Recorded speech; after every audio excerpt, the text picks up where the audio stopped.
नमः संस्कृताय। आज की इस वीडियो में हम कारक प्रकरणम में षष्ठी विभक्ति पढ़ेंगे। तो षष्ठी विभक्ति का ये दूसरा भाग है और ये अगला सूत्र है सर्वनाम्नः तृतीया च। सर्वनाम्नो हेतु शब्दस्य च प्रयोगे हेतौ द्योत्ये तृतीया स्यात् षष्ठी च। तो सर्वनाम और हेतु शब्द का प्रयोग होता है, यानी दोनों का साथ साथ प्रयोग होता है। तो हेतु को द्योतित करने के लिए तृतीया और षष्ठी विभक्ति होती है। केन हेतुना बसते, जैसे कि उदाहरण में बताया गया है। तो केन हेतुना बसते, किस लिए रहता है। तो यहाँ केन में तृतीया है और हेतुना में तृतीया है। कस्य हेतु यहाँ षष्ठी विभक्ति है। दोनों उदाहरण दिए हुए हैं। वा निमित्त पर्याय प्रयोगे सर्वासाम प्राय दर्शनम किम निमित्तम वसते। यहाँ निमित्त शब्द के पर्यायवाची कौन कौन से हैं? कारण और प्रयोजन आदि शब्दों का प्रयोग होने पर प्राय सभी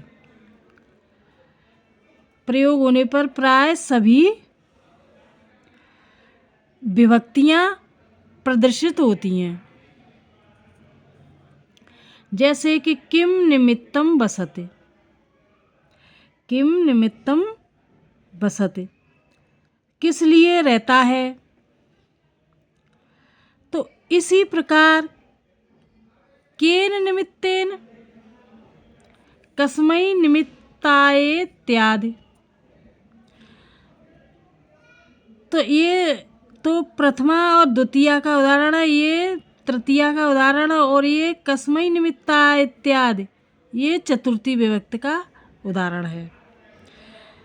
किम निमित्तम में प्रथमा द्वितीया, केन निमित्तेन में तृतीया विभक्ति, और कस्मै निमित्ताय इत्यादि। तो कस्मै में भी चतुर्थी है और निमित्ताय में भी चतुर्थी विभक्ति है। तो ये तीनों उदाहरण हैं, यानी सभी प्राय विभक्तियां प्रदर्शित होती हैं। एवं किम कारणम को हेतु किम प्रयोजन इत्यादि।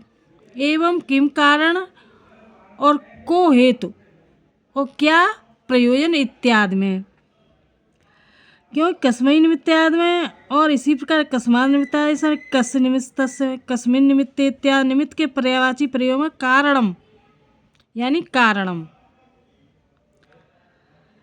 इत्यादि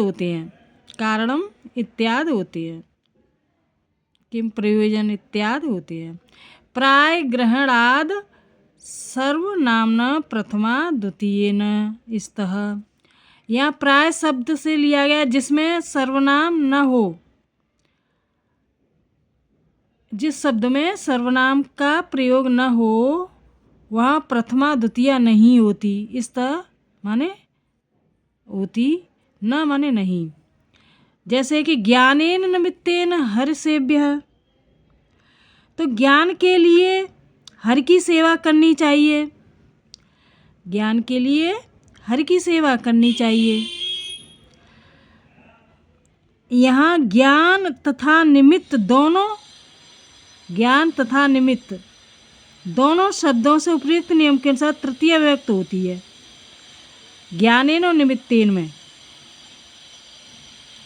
इसी प्रकार ज्ञानाय, निमित्ताय इत्यादि। तो आदि में चतुर्थी इत्यादि हो जाती है।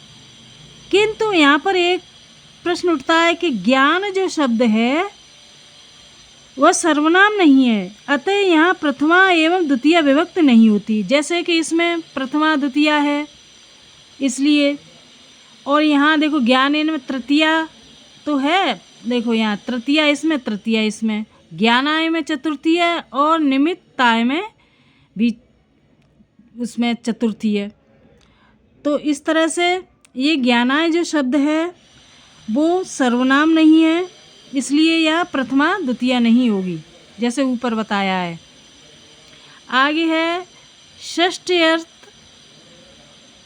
षष्ठ अतसर्थ प्रत्ययन इत योगे षष्ठी स्यात्। अतस यानी अतस, यहाँ पर ये प्रत्यय है, ये अलुप्त है, अतस। तो अतस यानी प्रत्यय तथा उसके अर्थ वाले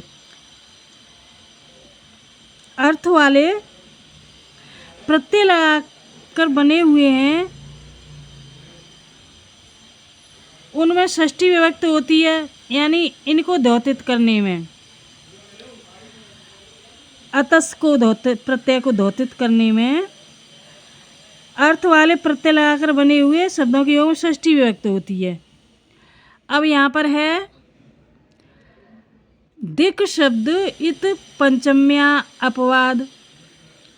दिशावाची, यहाँ पर सूत्र है ये, दिशावाची शब्दों में पंचमी विभक्ति होती है कायदे से, लेकिन जैसे कि यहाँ पर दिया हुआ है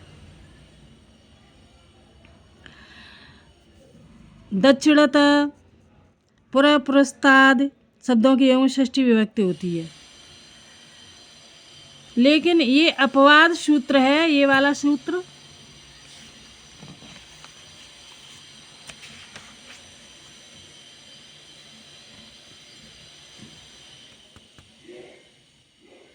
ये वाला सूत्र है, देखो यहाँ पर ये अन्यात, ये वाला सूत्र है, अन्या रात दितरते पीछे वाला है दिक् शब्दा अच्युतर पदा जा हित युक्ते। तो ये वैसे तो इस सूत्र से यहाँ पर पंचमी विभक्ति होती है, लेकिन ये पंचमी विभक्ति का अपवाद है कि अतस प्रत्यय तथा उसके अर्थ वाले प्रत्यय लगाकर बने हुए शब्दों के बीच में षष्ठी विभक्ति होती है। तो इन शब्दों के बीच में जैसे दक्षिणतः, पुरः, पुरस्तात्, ऊपर, उपरष्टात्, तो ये दिशावाची शब्द है, लेकिन यहाँ पर इनको और क्लियर कर लो, देखो इसमें अच्छी तरह दिया हुआ है। अभी ये सूत्र पीछे आया था अन्यारात, सूत्र में दिक् शब्द का ग्रहण करने से दक्षिणतः आदि के योग में पंचमी प्राप्त थी, उसका यह सूत्र अपवाद है, अर्थात उस पंचमी को बाध कर षष्ठी का विधान करता है। जैसे कि ग्रामस्य दक्षिणतः, ग्राम के दक्षिण की ओर, यहाँ दक्षिणतः में अतसुच, दक्षिणोत्तर भ्याम मत सुच प्रत्यय है। यह प्रत्यय दिग्देश कालवाची शब्दों से स्वार्थ में कहा गया है। उपयुक्त नियम के अनुसार दक्षिणता के योग में ग्राम शब्द में से षष्ठी विभक्ति होती है। इसी प्रकार यहाँ पर देखो व्याकरण टिप्पणी दी हुई है, क्लियर करके दिया हुआ है। इसी प्रकार ग्राम से प्र, यहाँ प्र शब्द पूर्व शब्द से अस प्रत्यय होकर बना है। पूर्व को प्र आदेश होकर प्र प्लस अस प्र हो जाता है। यहाँ प्र पहले प्र का यहाँ पर प्लस अस, तो यहाँ अलुप्त होकर के स का यहाँ विसर्ग हो गया है, तो प्र हो जाता है। इस तरह से पूर्वा धरा पुराणा मस पुरधवश्चै श्याम अस प्रत्यय भी अतसुच अर्थ में ही है। पुरस्ताद पूर्व प्लस अस्ताद, पूर्व प्लस अस्ताद पुरस्ताद, ऊपर तथा उपरष्टाद दोनों शब्द अतसर्थ प्रत्यय के प्रकरण में ऊर्ध्व शब्द से रिल तथा रिष्टाद प्रत्यय और ऊर्ध्व को उपदादेश निपातन द्वारा बनाए गए हैं। तो इनके योग में षष्ठी विभक्ति होती है, जैसे ग्रामस्य ऊपर, ग्रामस्य उपरिष्टात् इत्यादि पीछे आ चुका है उदाहरण में। तो जो ये वाले जो शब्द हैं ये दिशावाची हैं, दक्षिणतः, पुरस्ताद, ऊपर, उपरिष्टात्। तो ये वीडियो यहीं समाप्त है। अब अगला वीडियो लेकर आएंगे, तब तक के लिए नमः संस्कृताय।